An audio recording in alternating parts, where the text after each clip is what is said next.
students and family members. I trust that you had an opportunity to see as many, if not all, of the stations. I know there wasn't enough time to hear the presentations of our students, but they really put their best foot forward. And let's give our students a nice round of applause, because that was an excellent job.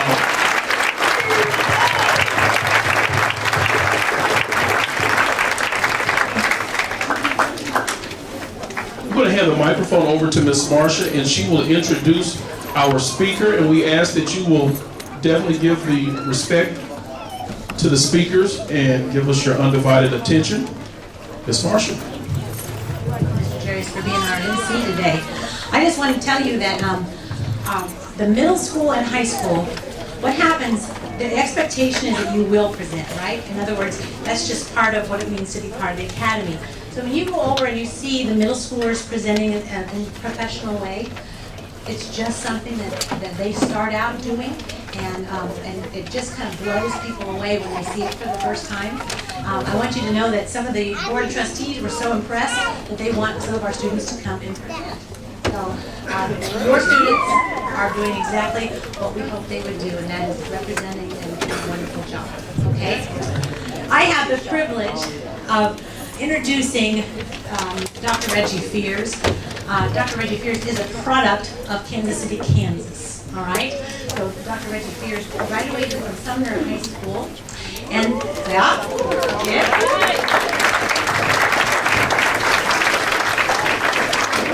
He went on to Stanford University, okay? And one of the things about Reggie, when he came to the University of Kansas School of Medicine, he was in contact with us almost from the very beginning. Dr.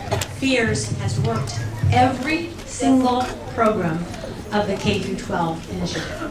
So he has worked Saturday Academy, he's worked the media programs on Wednesday afternoon as a researcher, and was even in a film as Dr. E. Wright. And he did the summer teaching and counseling. He did the KU Med Camp, and even helped with tutoring. Oh, I take it back. He did not help with the garden. That's only because he had to go to school too. Okay. So anyway, he has graduated from the medical school, and he's been doing his residency, and he's finishing up at the end of June, and I'll let him tell you his next plan. But we are so proud to have had Dr. Reginald Fears as part of our community for the last 6 years. 9 years. Okay, boy, it goes fast. Okay, so anyway, Dr. Fears, would you please come and give our challenge to the students?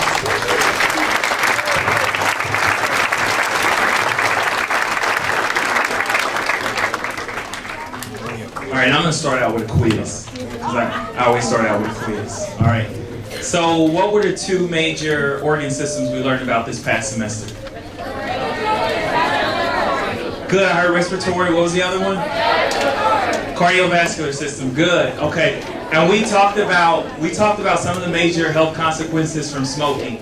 What was the leading cause of death in the U.S.? What is the leading cause of death? Heart disease. Very good. Okay. What is the second leading cause? Cancer. So you guys were listening to me. All right. Last question. So we talked about two chronic obstructive pulmonary diseases, emphysema and chronic bronchitis. And we talked about another disease, asthma. We said that emphysema affects a particular part of the respiratory tract. All right. What is it? Alveoli. Good, you guys. It's awesome. I'm very grateful that Marsha asked me to speak to you guys today. Goes without saying that I'm very proud of all of you. I have participated in these programs since I was in 7th grade. It was a different program at the time. It was called Health Career Pathways, offered at University of Kansas. I want to say that I'm very grateful to have the opportunity to work with the various programs offered through University of Kansas and the Office of Enhancement and Cultural Diversity. I don't think parents, you realize that there's a lot of richness and diversity in this room and a lot of talent in this room. And we have a remarkable leader in Marsha Pomeroy, who has taken a leading role in our community to educate our youth. And Marsha deserves a big round of applause for that.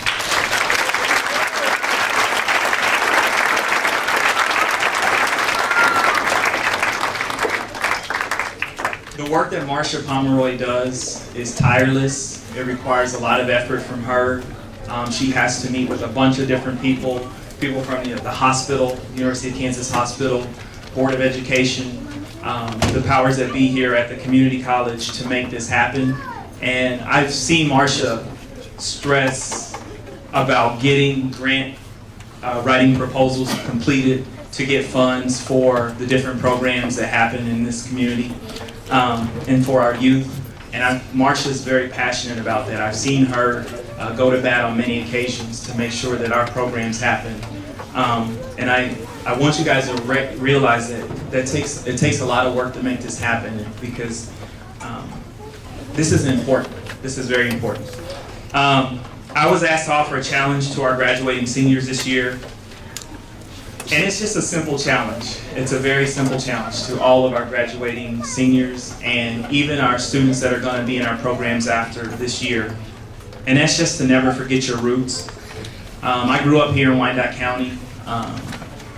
Didn't grow up with a whole lot, but I had the opportunity through programs like this to go to what people call an Ivy League school. I had the opportunity to go to medical school, and in just a few weeks, I will actually be a practicing physician on my own after I finish residency.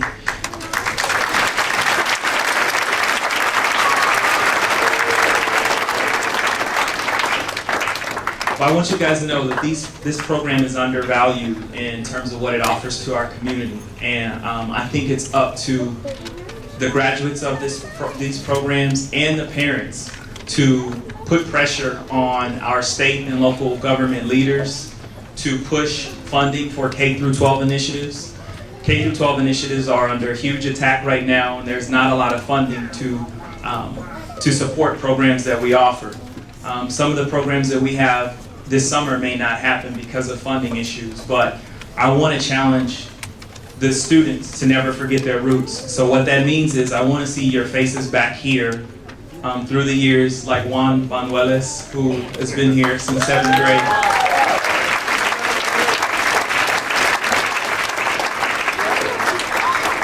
And Karan Chappelle and Jessica Rodas, who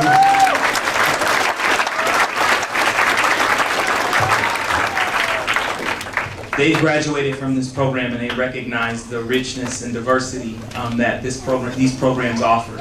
And they have taken time to make sure that they remain committed to these programs and what they have to offer to our community. So I want to challenge all the graduating students to that. And I want to challenge the parents to keep pushing your students to participate in our programs. There's a huge value in them that you may not see right now, but down the line, it will make a huge difference.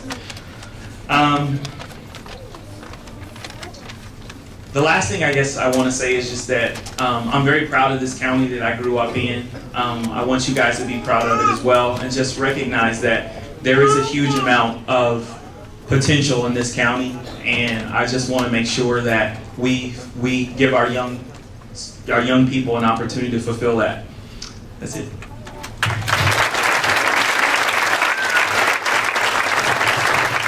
Thank you, Dr. Spears. Can we have all Academy alumni to please stand?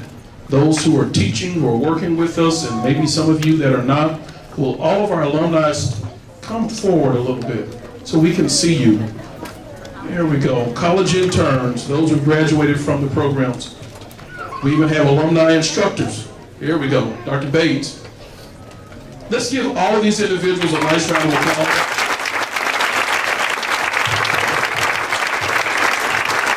Thank you. Thank you so much. We want to acknowledge our seniors. This is always tough when we have our seniors to say goodbye, but as you all see, that some of them say goodbye and then they come back, which is just fine. That's just fine. We just leave the light on and a key behind the door.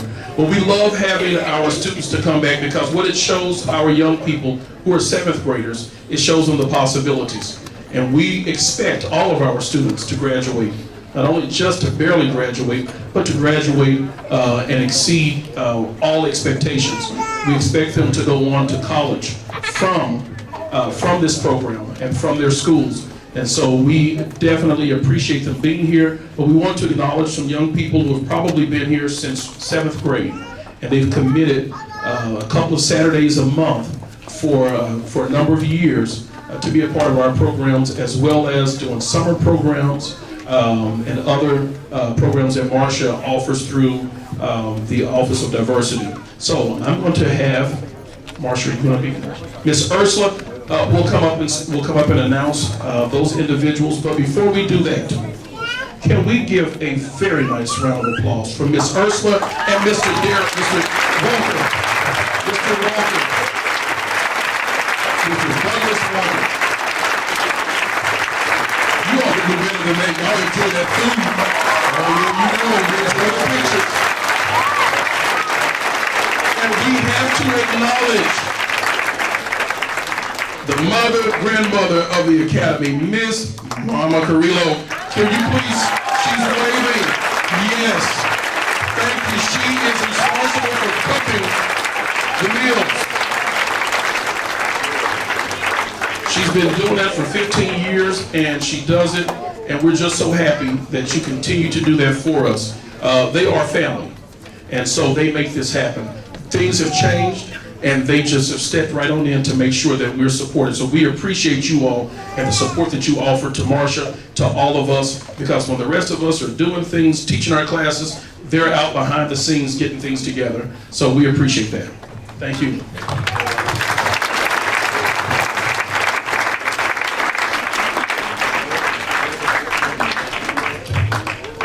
Good afternoon. Can we get all of the graduating seniors in the academy up to the front, please?